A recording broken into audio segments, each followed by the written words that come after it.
It's me, Marky! O ito, day off ako kahapon tsaka ngayon.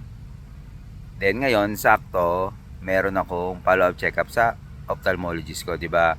Last May, meron akong 2 eye operation dito sa isang mata ko. So ngayon, yung pinalitan yung dahil cataract tsaka yung retina detached ba munting ako mabulag. So ngayon, yung gas bubble ko sa loob ng mata, nagiging malapit ng matuyo. So, naging okay na siya. So ngayon okay na siya pag ginanyan mo, medyo maliwanag na, makakita na ako ng maayos. So at kanina umaga, nagsimba muna ako. Regular mass lang kasi hindi man nakakasimba ng Sunday kasi nga may duty ako. Tsaka bihira ako mag-day off ng linggo. Tapos pagdating sa bahay naantok. So ay situin na lang na pag day off ko, nakakasimba ako. Pero syempre hindi mo kailangan si Lord araw-araw. Dasal-dasal. Tapos nito, mamaya pa yun ako alas 4 ng check up ko. Malapit lang naman dito, 1.9 kilometers. So instead na pumunta na ako, umuwi ako ng bahay, diretso na ako dito. Sarap dito sa park eh, mahangin. So alam niyo naman ngayon, medyo mainit dito. Which is okay na rin kasi naman sa winter na malamig. So mamaya pa ako makakauwi nito kasi alas 4 pa yung schedule ko eh. Makakauwi naman ako sa bahay mga 5:30. Bukas pasok naman. Pero okay lang kasi nga magaan naman yung trabaho ko sa bakery. Hindi naman sa pagmamayabang, magaan sa bakery kasi matagal na rin ako dito. At the same time kasi talagang iba talaga kasi baker talaga ako sa barko. Legit, yun nga lang yung sinasabi. Kumbaga, pag nagpunta ka rito na legit baker ka, konting adjustment lang ang magagawa mo. Kasi halos yung ginagawa mo sa barko, mas mahirap compare dito. Real talk lang, yun na yung sa akin. Disclaimer lang yun yung sa akin lang. Aking experience dito. Ayun, saan ba? Sarap talaga ng hangin, no? Sarap matulog. So baka mamaya mapasarap ang tulog, mahirap na. So ayun, iba nagtatanong pa rin kung paano ako nakarating. Direct hire kasi ako, may nag-recommend sa akin. Dating kasama ko sa barko na baker, nirecommend ako. So ayun, nirecommend ako. Okay naman. Nung time ko, madali pang pag-apply noon, ang bilis. 2021 ako nag-asikaso ng papel ko eh. Nakaalis ako ng January kasi ang tagal ng OEC. Ngayon naman na okay na lahat ng requirements ko sa pag-apply ng provincial nominee for permanent residence. Hirap naman kasi every month 440 slot lang ang kailangan. Ngayon, humirap yung pag-apply ng PR kasi yung ibang mga nakatira sa ibang province o yung mga nag-aral sa ibang province lumilipas sa Alberta kasi dati ang Alberta isa to sa mabilis ng approve ng provincial nominee. Ngayon, mga estudyante lumilipat dito, hindi nag-aral dito, halimbawa dito nakakuha ng LAMIA, isang tatrabaho, tapos yung isa naming pathway, yung Alberta Opportunity Stream, which is kailangan 1 year ka lang nagtatrabaho sa Alberta, pwede ka nang nagtatrabaho sa Alberta employer din, pwede ka na mag-apply ng para sa provincial nominee nila, which is yung international student, yung postgraduate work permit at yung close permit tulad ko, parehas kami ng pathway eh. So nagiging backlog talaga. Imagine niyo 440 lang ang slot every month. O konti lang 'yun. 'Di ba last week nga apply ako bago mag alas 10 pag-click ko pang 12,000 ako. Paano makaka-apply? Kasi syempre DIY lang ako eh. Yung consultant tsaka yung DIY isang portal lang naman pinapasukan namin na pasahan. Ang hirap lang ngayon pero okay lang. Kumbaga siguro makakapag-apply pa rin ako niyan. Siguro in God's perfect time. Lagi ko naman sinasabi yan eh. Actually pwede ko naman din kunin yung pamilya ko kasi skilled ako eh.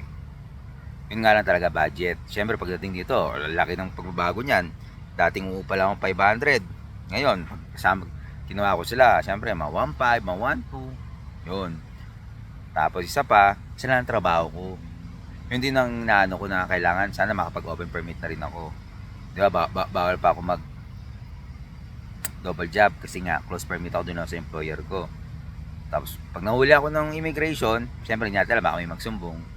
Which is marami naman naririnig. Baka mapauwi pa ako. So, stick ka na lang doon. Pero syempre, ibang may mga kakilala dito. Talagang aminin natin talaga ng mga nag-double job yan. Ako kasi wala akong kakilala dito, wala akong kamag-anak dito eh. Kaya stay put lang talaga, antayin na lang, ma-PR. Kasi yung schedule ko, pero nyo, pasok ko minsan, alas 2, alas 3, tapos ko alas 10 ng umaga, alas 11 ng umaga. So, kahit 4 na oras pa ako mag part-time sa art sa hapon, pwede pa. Pero wala, hintayin na lang siguro. So, hopefully this year naman. Sana Lord. Kasi ang expired naman ng ng permit ko, September pa eh. Next year eh. Sana makapag-apply na ng provincial nominee. Kasi pagtapos sa Alberta, pag na-nominate ng Alberta, tsaka kapag-apply sa federal, which is government, sa IRCC. So, sana, tiis-tiis lang. Dito na tayo eh, no turning back, diba? Yun naman talaga eh. So, lalo na ako, 20 years na ako dito. So, alam ko na rin na maganda rito in the future. So, ngayon lang talaga ang struggle. Bakit naman struggle eh? Medyo okay na rin kasi foreign worker ako, wala pa yung pamilya ko, nakakuha ang tax. Lahat na nahulog ko ng tax sa isang taon, halos karamihan doon nababalik sa akin. Tapos, mga ng government, mga benefits, namin nakukuha ko every 3 months. So, which malaking bagay yun. So, sa sahod, syempre, sabi ko na noon, mas malaki pa rin sahod ko sa barko compare dito.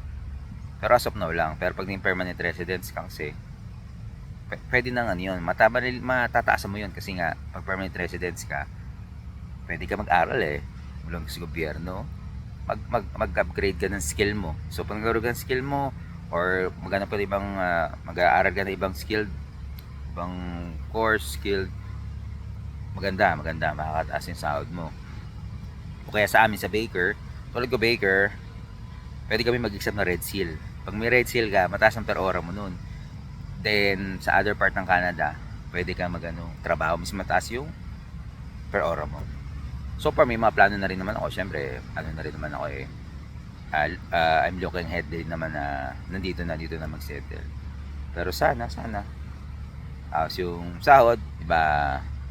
Kasi marami dyan na yung mga sa ibang vlogger, lalo sa Canada, maraming nagagalit kasi kino-compare nila yung sahod sa Pilipinas saka sahod dito, which is para sa akin opinion ko lang, hindi mo kailangan gawin yun. Siguro ginagawa nila for basher kasi nga the more basher, the more income, money. Kaya ako, hindi man ako kumikita, kaya okay lang sa akin yun. Kasi mo i-compare yung sahod sa Pilipinas, yung Pilipinas siya Canada, kasi para ka nag-compare ng Apple niyan tsaka Orange eh. Kaya nga maraming umaalis ng Pilipinas kasi nga naghanap sila ng better salary, tapos yung future, which hindi mo na kailangan pang ipagdiinan. Kasi unang-una, be grateful sa Pilipinas, diyan ka pinanganak eh, diyan ka nagsimula eh. Sa Canada ganun din, ito binagbigay sa'yo ng opportunity, kaya hindi mo kailangan pagkumparahin. Yung sa akin lang hindi ko sila inaano, kaya maraming nagagalit, nayayabangan sa kanila. Sa akin wala akong yun kasi parehas ko yan eh. Pilipinas ako eh. Dito eh. Siyempre babalik din naman ako sa Pilipinas eh. So as of na, dito muna ako sa Canada. Talagang iba kasi nagagalit sa mga vlogger dito sa Canada.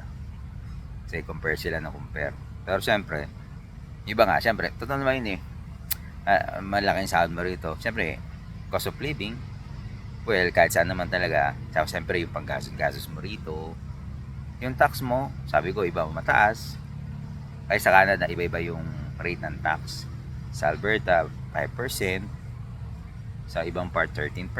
Yun. So, yun yung tax system dito kasi federal nga ito eh.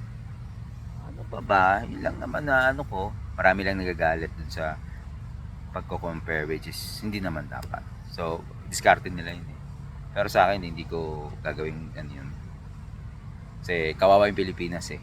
Hindi mo mahal ang Pilipinas. Kaya ito. Guys, ito na at lalakad-lakad mo na. Baka makatulog ako ito, mahirap na.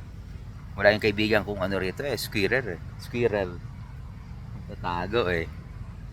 Sige, bye-bye.